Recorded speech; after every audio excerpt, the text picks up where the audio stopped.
May birthday ng December.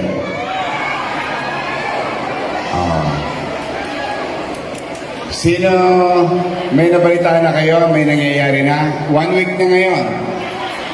Tuloy na yung pangarap ko para sa inyo na magkaroon ng cake pag birthday. Nangyayari na. Tingnan nyo sa Facebook. Pumunta kayo sa Facebook, meron ako nakita isang account, Cake My Day. Di ba naalala nyo, pinangako ko yun nung kampanya. Meron pa ako isang pinangako. Meron pa ako isang pinangako. Mag-fill up na kayo ng form sa Paymaya. Sa mga senior. Sa mga senior. Bakit? Di ba sabi ko dati, dadali natin ang Makati sa Maynila. Naalala niyo? Kaya, next year, January, pensyonado ng mga senior.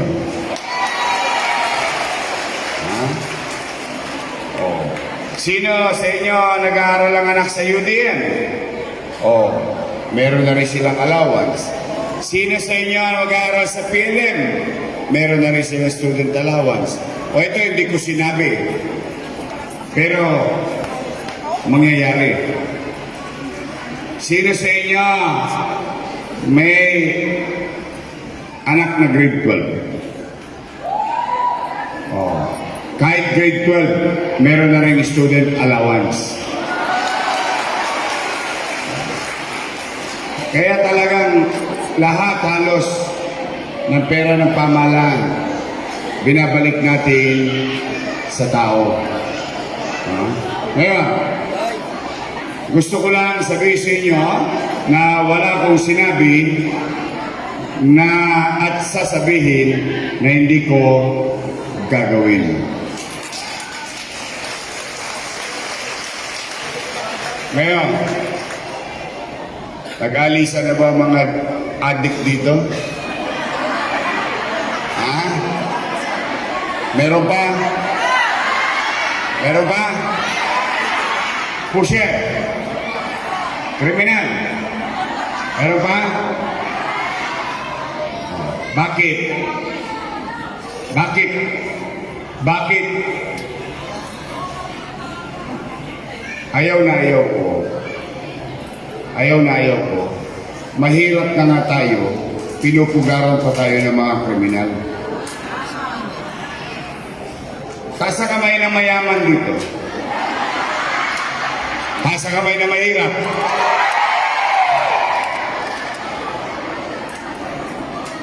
Yun yung punto ko eh. Hirap na nga ng buhay natin.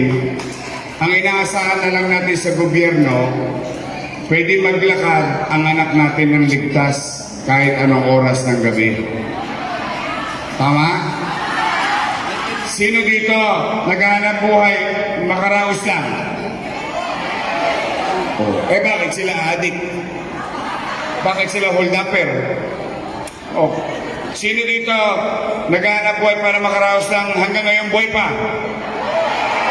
Ba't kayo nakakaraos?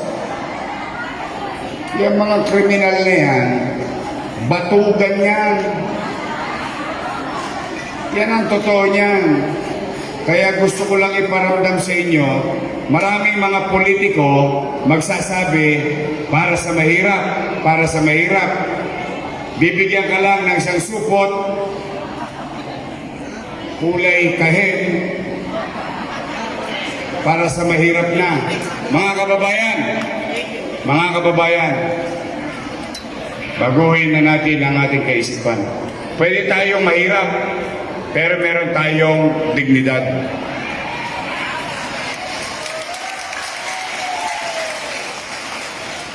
Basta, ito, sige, total marami naman gagawin ng gobyerno sa pamamahala. Sige. Pwede ba ako may regalo sa inyo? Kaya ako may dala, grasya. Ayaw ko nga, may madisgrasya eh. Pwede ba ako may regalo sa inyo? Promise? Promise, ha? Sige. Unang regalo, pwede ba maglinis naman kayo ng bahay niyo?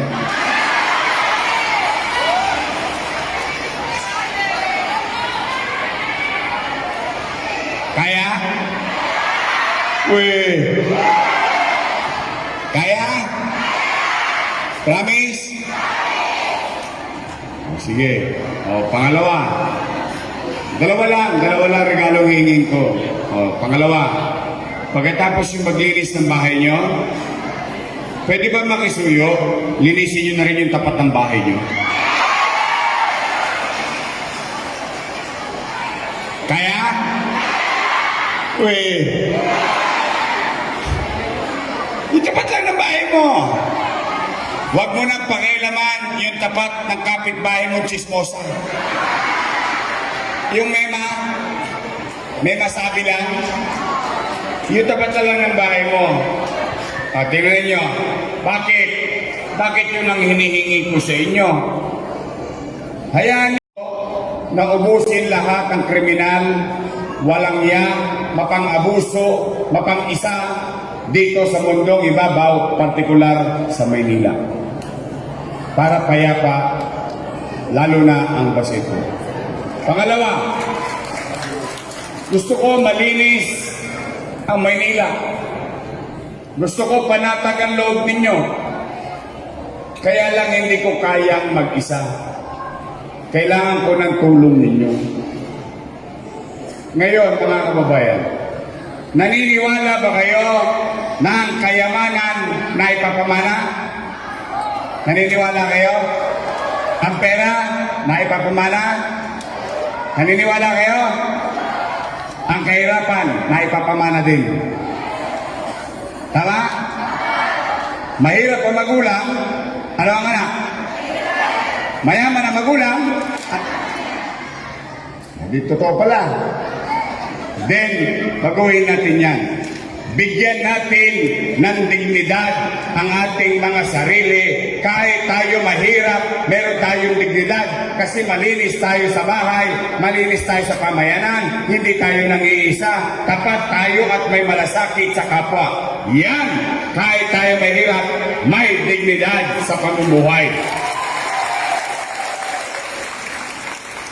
Huwag kayong papayag na maging dugyot. Squatter na nga tayo. Hindi natin kailangan magmukhang squatter. Tandaan ninyo, mas squatter pa kami sa inyo. Maswerte kayo sa Baseco, walang dumadaan na porte-puter araw-araw. Sa arte, habang natutulog ka, hindi nyo ba yan? Itong mga tokya, tutulog ka. Ang masakit, nalasing pa yung truck driver. Sinurot pa yung bahay mo. Ganon buhay ang kinalakihan ko, pero ang nanay ko, wari-wari yun. Papang, ako Diyos ko, disiplinado yun. Lagi naglilinis ng bahay. Lagi naglilinis ng kapatang. Bakit? Pag malinis, mas maiiwasan ang sakit. Pag naiwasan ang sakit, hindi na ako bibili ng paracetamol. Hindi na ako bibili ng amoxicillin, ng injection. May matitipid akong pera, makapagpapagawa pa tayong pagawain bayan. Tama? Kaya nyo? Promise? Huwag kayong mag-utak squatter. Huwag yung payagan ng ibang tao, isipin nila yon sa atin. Totoo, wala tayong pag-aaring lupa. Sige na, sabihin nila. Pero hindi kailangan ang pamumuhay natin ay yung sinasabi nila. Ibangon natin.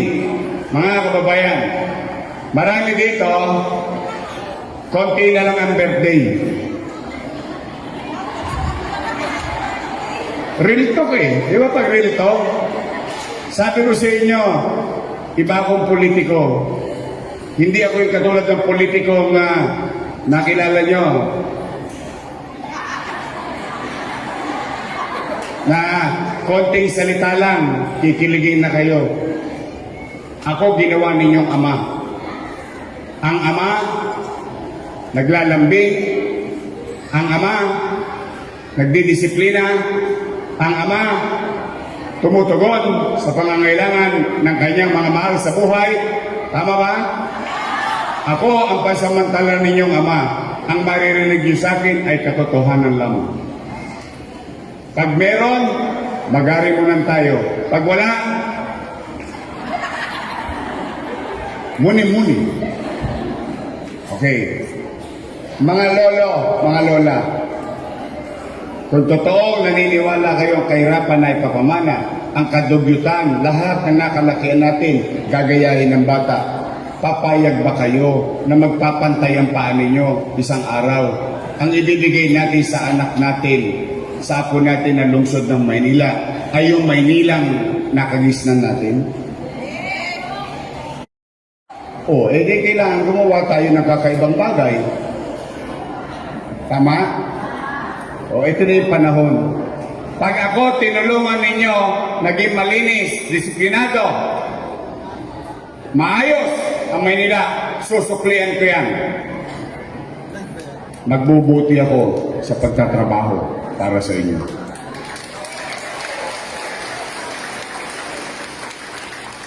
Ako, hindi para sa mahirap. Mahal ko kayo. Yun ang totoo. Mahal ko ang mahirap dahil mas kailangan ninyo ang pamalaan. Kaya ang tunay na para sa mahirap, pinatataas ang antas ng pamumuhay ng tao. Yan ang gobyernong aasahan ninyo ngayon sa lungsod ng Maynila. Tao muna bago kalsada. Tandaan niyo yan, ha? Huwag na kayong makipagchismisan. Dito sa Baseco, napakaraming leader. Bawat kanto, gusto leader siya. Tama? Hila dito, hila doon. Huwag na. Focus kayo sa anak ninyo. Focus kayo sa bahay ninyo. Tutukan ninyo ang mga mahal ninyo sa buhay. Pararamdam ko sa inyo anong tunay na pagmamahal ng isang leader sa mga mahihirap niyang kababayan. Magtulong-tulong tayo. Taas ang kamay ng mga taga-Baseco. O, ang Baseco ba nasa Maynila? Pwede patang Maynila na kayo. Tama? Walang magmamalasakit sa ating mga batang Maynila, kundi tayo rin kapwa batang Maynila. Tandaan ninyo, mga taga-Baseco, isang araw, isang linggo, isang taon, mararamdaman nyo rin, mapapansin nyo din, sino ang ginto, sino ang tanso. Basta po, mahal na mahal ko kayo. Kaawaan nawa kayo ng Diyos at dinggin ang lahat ng kahilingan ninyo sa Kanya at maging malusog kayo sa darating na 2020. Merry Christmas! Happy New Year! Manila! God first! Maraming salamat po, Mayor Francisco Isko Moreno Dumagoso.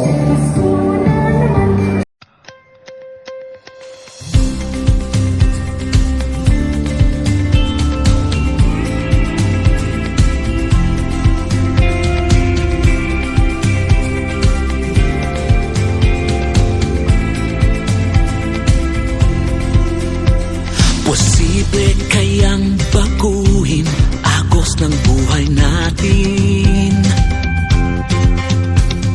Mahirap ang mangarap, pero wag kang kukurap.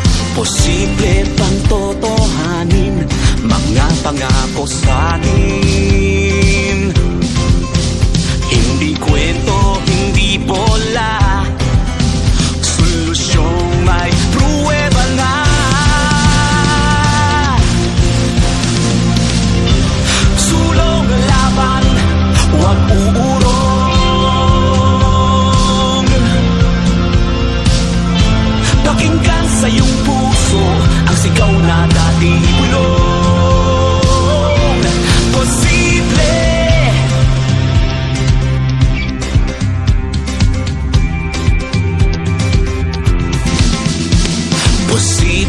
kayang lagpasan lahat ng iyong inaasahan.